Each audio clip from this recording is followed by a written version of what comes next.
Media మిత్రులందరికీ నమస్కారాలు. మీకు ఆల్రెడీ ఆర్డీఓ గారు ఇష్యూస్ అనేది వివరించడం జరిగింది. సో మనకి కొత్త ఆదివారం చట్టంలో ఏదైతే పాత చట్టంలో రైతులు కొన్ని సమస్యలు ఎదుర్కొంటున్నారో వాటిని రిడ్రెసల్ చేయాలనే ఉద్దేశంతో ఈ కొత్త చట్టంలో చాలా ప్రొవిజన్స్ అనేది పొందుపరచడం జరిగింది. సో ముఖ్యంగా మనకి పాత చట్టంలోనే అదేవిధంగా కొత్త చట్టంలో ఏవైతే డిఫరెన్సెస్ ఉన్నాయో బ్రీఫ్గా ఎక్స్ప్లెయిన్ చేస్తాము. సో ఫస్ట్ ఏమంటే సెక్షన్ 4 అంటే మనకి సెక్షన్ 4 ప్రకారంగా పాత చట్టంలో ఎప్పుడు కూడా మనకి ఏవైతే ఈ రెవెన్యూ రికార్డ్స్ ఉన్నాయో రెవెన్యూ రికార్డులు అదేవిధంగా మీకు ఇచ్చిన రైతులకు ఇచ్చిన పట్టా పాస్ పుస్తకాల్లో సవరణలకి సంబంధించింది మనకి యాక్ట్లో మెన్షన్ లేదు, అంటే చట్టంలో రూపకల్పన చేయలేదు.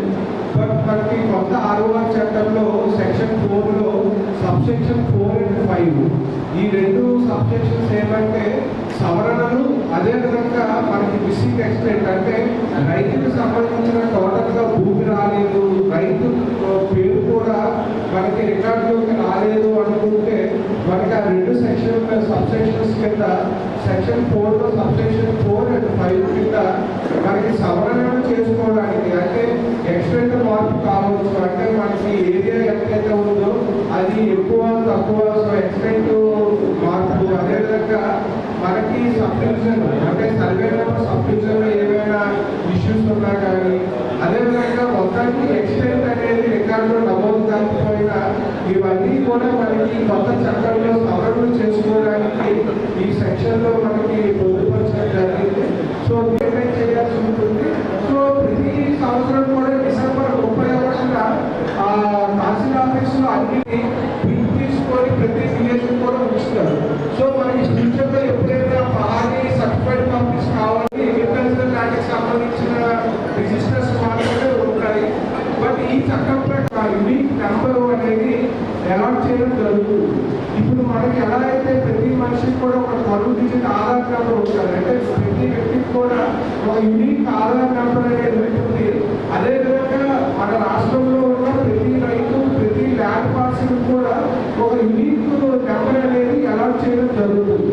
సో ఒక ఫార్మర్కి ఒక 4 ల్యాండ్ పార్సల్స్ ఉంటే 4 సర్వే నెంబర్లు, ఆ 4 ల్యాండ్ పార్సల్స్కి 4 సెపరేట్ నెంబర్లు భూదాన్ నెంబర్లు అనేది ఉంటాయి. సో ఈ భూదాన్ నెంబర్ వల్ల ఆ రైతు ఖాతా నెంబర్కి లింక్ అయి ఉంటాయి. సో ఏ నెంబరు ఏ రైతుకి అటాచ్ అయ్యింది అనేది కూడా తెలుసుకోవచ్చు.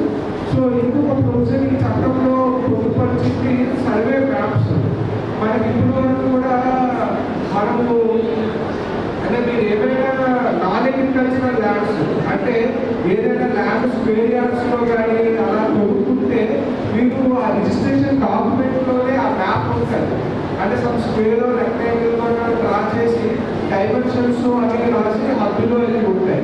కానీ మనకి అగ్రికల్చరల్ ల్యాండ్స్కే మ్యాప్స్ అనేది జనరల్గా మనం రిజిస్ట్రేషన్ డాక్యుమెంట్లో అటాచ్ చేయము. బట్ ఈ కొత్త చట్టంలో ఏమంటే ఫ్యూచర్లో గవర్నమెంట్ ఒక డేట్ నోటిఫై చేస్తుంది. ఆ డేట్ నుంచి జరిగే ప్రతి ట్రాన్సాక్షన్ కూడా ఈ మ్యాప్స్ అనేది కంపల్సరీగా అటాచ్ చేయాల్సి ఉంటుంది. అదేవిధంగా ఇప్పుడు కూడా ఒకవేళ ఎవరైనా రైతు ఆ పట్టా పాస్ పుస్తకానికి మ్యాప్ యాడ్ చేసుకోవాలి అనుకుంటే మనకి లైసెన్సెస్ సర్వేయర్స్ ఉంటారు. లైసెన్సెస్ సర్వేయర్తో సర్వే చేసి ఆ మ్యాప్ తహసీల్ ఆఫీస్లో సబ్మిట్ చేస్తే తహసీల్దార్ ఆ మ్యాప్ని వెరిఫై చేస్తారు. మన గవర్నమెంట్ సర్వేయర్తో క్రాస్ చెక్ చేయించి అది కరెక్ట్గానే ఉంది అంటే ఆ మ్యాప్ అనేది మీ పట్టా పాస్ పుస్తకానికి అటాచ్ చేయడం జరుగుతుంది. ఆర్డీఓకి సెక్షన్ 6 and 8 కింద మ్యుటేషన్ పవర్స్ ఉంటాయి. సెక్షన్ 6 అనేది సాధారణ క్రమబద్ధీకరణకి సంబంధించింది. సో ఇప్పుడు మనకి 2020 అక్టోబర్ 12 నుంచి నవంబర్ 10 వరకు సాధారణ అప్లికేషన్స్ మన రాష్ట్రం మొత్తం కూడా ఆన్లైన్లో తీసుకోవడం జరిగింది. మన రాష్ట్రంలో చూసుకుంటే సుమారు 9 లక్షలకు పైగా సాధారణ అప్లికేషన్స్ వచ్చాయి. కానీ పాత చట్టంలో సాధారణ క్రమబద్ధీకరణ అనేది మెన్షన్ చేయలేదు. దానివల్ల మనకి హైకోర్టు స్టే ఆర్డర్ కూడా ఇవ్వడం జరిగింది. అందుకు అప్లికేషన్స్ ఏమి డిస్పోజ్ కాలేదు. కానీ కొత్త చట్టంలో సెక్షన్ 6 కింద సాధారణ ఏవైతే వచ్చాయో వాటిని క్రమబద్ధీకరించే పవర్స్ అనేది ఆర్టీఓకి ఇవ్వడం జరిగింది. సో మనకి 1 once high court case stay order vacate అయిన తర్వాత గవర్నమెంట్ ఇన్స్ట్రక్షన్స్ వస్తాయి. వచ్చిన తర్వాత మనకి ఆర్డీఓ కన్సల్ట్ ఆర్టిఫిషియల్లో 30 రోజుల్లో ఎంక్వైరీ చేసేటప్పుడు ఎవరైతే వారసులు అప్లై చేశారో ఇంకా వేరే వారసుల కాన్సెప్ట్ లేదు అనుకుంటే దాన్ని రిజెక్ట్ చేసే ప్రాజెక్ట్ కూడా ఇవ్వడం జరిగింది. అంతవరకు మనకి పాత కాలంలో చూసుకుంటే ఆ రైటర్స్ తోటి సేవింగ్స్ అనేది రాయిపించుకున్నారు గారు, అమ్మగారు గారు, ఎక్స్టెండ్ సబ్మిషన్ ఇవి ఫిల్ చేస్తే ఆటోమేటిక్ గా డీడ్ అనేది జనరేట్ రూల్స్ లో మెన్షన్ చేయడం జరిగింది. సో దాని ప్రకారంగా కాంపిటెంట్ అథారిటీ ఎవరు ఉంటారో వాళ్ళని సవరణలు అనేది చేస్తారు. సో అదేవిధంగా మనకి కొత్త చట్టంలో 2 సెక్షన్లు అంటే తహసీల్దార్ మ్యూటేషన్ చేసేది సెక్షన్ 5 అంటే సెక్షన్ 7 కింద తహసీల్దార్స్ కి ట్రాన్సాక్షన్స్ మ్యూటేషన్ చేసే పవర్స్ ఇవ్వడం జరిగింది.